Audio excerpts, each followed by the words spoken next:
right, so I want to talk to you about pushing through the difficult, embracing the challenges, embracing the difficult circumstances that may arise in your fitness. I'm gonna use myself as an example. I use various examples, and we're gonna give you those powerful message that's gonna help you today. It's gonna help you do what's needed, so you won't be defeated. All right. So many of you may be worried about like keeping things perfect. It's not going to be perfect. You may be worried about the challenges. It's going to be some challenges. You may be worried about whatever. It's going to be whatever, and that's fine. Um, Embrace the challenge and know that this may be a difficult task, whether it's exercise selection, whether it's upgrading and changing your meal plan, whether it's actually going to the gym, whether it's drinking more water, getting more sleep. Embrace the fact that change will be needed and necessary, right? Just jump out there, just walk on water. In the scriptures, right? Peter walked on water because he took the step. The Lord could not get out there and make him do it. He told him to do it. He helped him once he got off and stepped out. Sometimes you just got to step out. Don't worry about the waves. Don't worry about none of that stuff. Don't worry about the difficulty, right? With your exercises, embrace the fact that it's going to be challenging, and that's okay, right? Squatting, deadlifting, Olympic lifts, if you like them. I love them, by the way, right? Don't worry, like the squat is difficult. The squat is hard, and that's why people don't do it. The deadlift is difficult. The deadlift is hard. Well, not to me. And that's why people don't do it, right? A good, some people might have like about 6, 7, 8, 9 exercises for their leg day, right? And I can see if you're going to really be in there 2 hours, right? Or if you're really like a serious decorated athlete. But many of you do stuff like that because you're just lazy, right? You're scared to squat. You're scared to get under that barbell. You do 3 to 5 sets on squats. You may not want to do anything else. You do 3 to 5 sets of like solid deadlifts. You do them 2 exercises in one day. You're not really going to need that much in terms of leg development, right? But you're afraid, even though that's what is going to get you to where you want to get to. If you're a woman, you want to grow that booty, squat and deadlift, right? Don't waste your time with 8, 9 exercises and you lift them little cute baby neon flashing lightweights. Nah, it's not going to do it. You got to add some weight. You got to make it challenging. Is it going to be challenging? Yes and no. No is just another day. 2, in the fact, yes, it can be challenging because it's going to be harder. You got to put some pressure on. You can only be a diamond if you got that pressure. You can only be a hero if you got a feet. You can only be a great whatever in regards to your circumstance, right? How long is it going to be before you just finally just step out there and just get on that barbell, right? Embrace the fact that it's going to be the squat is going to be tough. Even with the mechanics of the squat, you get down and you come up. You get down and you come up. You get down and you come up. You put more weight on the bar. You get stronger. And don't be one of those people who put the neck pad on there. How many of you know, if you listen, this isn't just about squatting, by the way. This is about life. Don't use the neck pad. The neck pad is going to make it worse because you have a desire to be comfortable, right? I won't let nobody use a neck pad. Unless you're doing like a hip thrust, I don't let nobody put nothing on their neck. And I've trained the elderly, I've trained women and children. No neck pads. I don't care how much money you got. I don't care who you are. No neck pads. If you might say, Bill, my neck hurt, then don't put it on your neck. Put it on your traps. Bill don't have traps. Then yeah, you just got to embrace the difficulty, embrace the pain. Stop being a sucker. Take them gloves off. You know, when you put them gloves on, you're not really doing that. You're hindering your grip. So by chasing comfort, you're making yourself weaker. Turn to your neighbor and say, don't be weaker. Again, by chasing comfort, you're making yourself weaker. You might say it's just a gym. No, it's not just a gym. It's a spiritual metaphor for life, right? Embrace that difficulty. Get under that bar. Get under that squat rack. Put some weight on the bar. Challenge yourself. Don't die, but push yourself.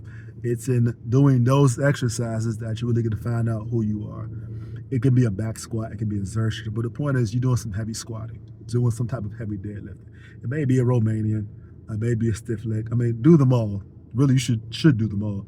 Maybe a good morning, but some type of hip hinge, right?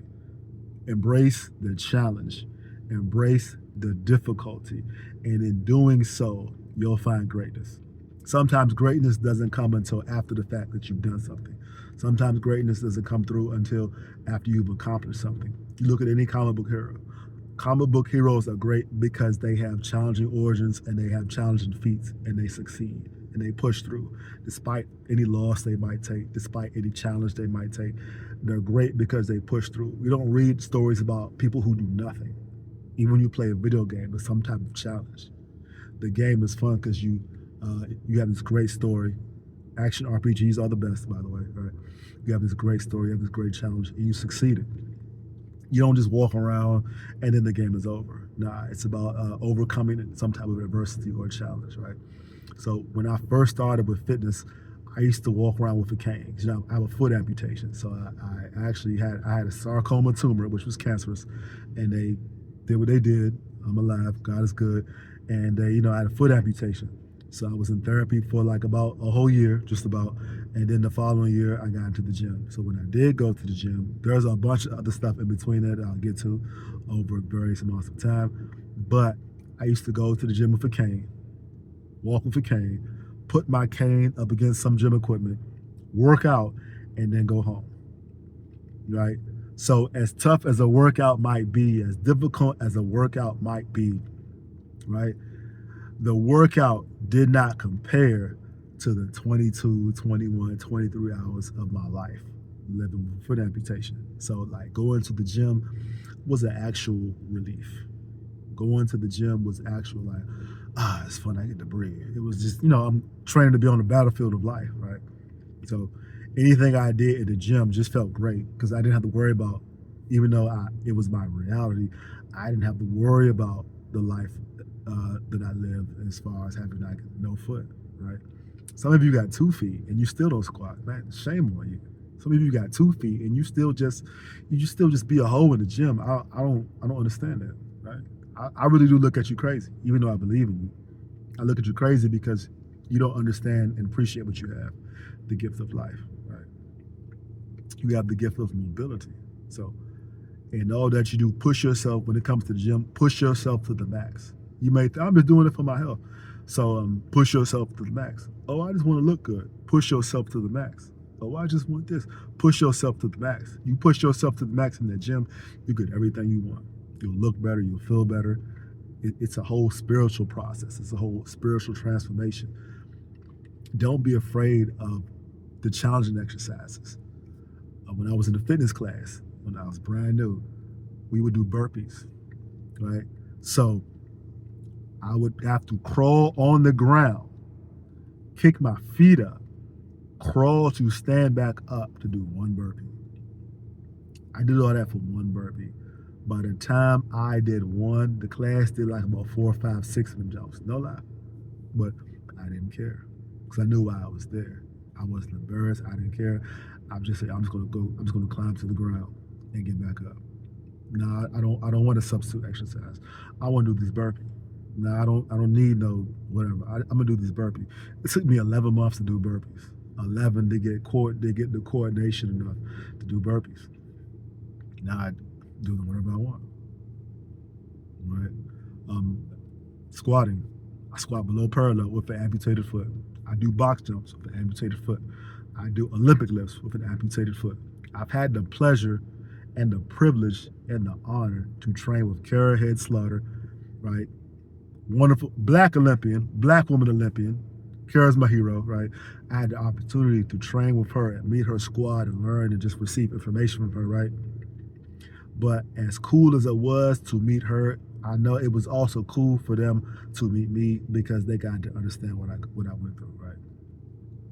So my storage is low, and I'm gonna wrap this up. And I'm gonna have a part 2 about embracing challenges and embracing difficulty.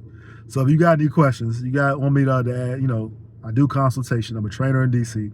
I do all types of consultations. I can give you a virtual plan, not for free. You're gonna pay for it, right? But I hope you have a wonderful day. Learn to embrace them challenges, and I will see you when I upload the next one on my next telecast. Have a good one.